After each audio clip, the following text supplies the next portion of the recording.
დეპეშების საზღვარგარეთიდან. ნიუ-იორკის შტატის ქალაქ ჩატოკუაში მუშაობა დაამთავრა საბჭოთა კავშირისა და ამერიკის საზოგადოებრიობის მესამე კონფერენციამ. მისი მუშაობის 5 დღის განმავლობაში განიხილეს პრობლემები, რომლებიც ცხოვრების ყველა დარგში ორი დიდი სახელმწიფოს ურთიერთობის გაუმჯობესებასთან არის დაკავშირებული. დისკუსიებმა სასიკეთო შედეგები გამოიყო და ცხადყო, რომ კაცობრიობა მიადგა ეტაპს, როდესაც დადგა დრო არა მარტო განვიხილავდეთ პრობლემებს, არამედ მტკიცეთ და კონსტრუქციულად წყვეტდეთ მათ.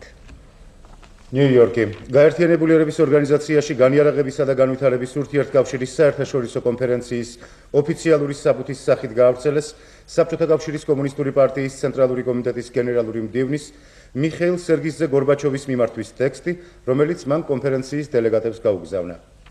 ჟენევა. გუშინ მუშაობა დაამთავრა განიარაღების 1987 წლის კონფერენციამ.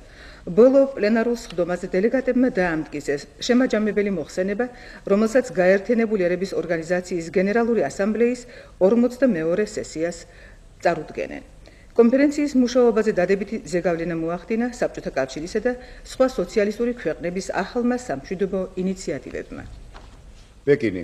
ჟურნალ ლიაოვანის ცნობით ჩინეთში წარმატებით მიმდინარეობს მზადება ჩინეთის კომუნისტური პარტიის მე-13 ყრილობისათვის, რომელიც ამ შემოდგომას გაიმართება.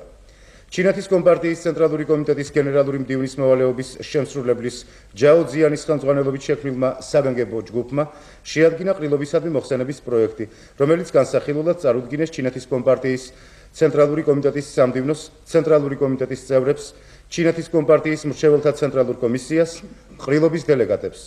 ჟურნალის ცნობით ჩინელი კომუნისტების ფორუმის ყველა დელეგატი უკვე არჩეულია.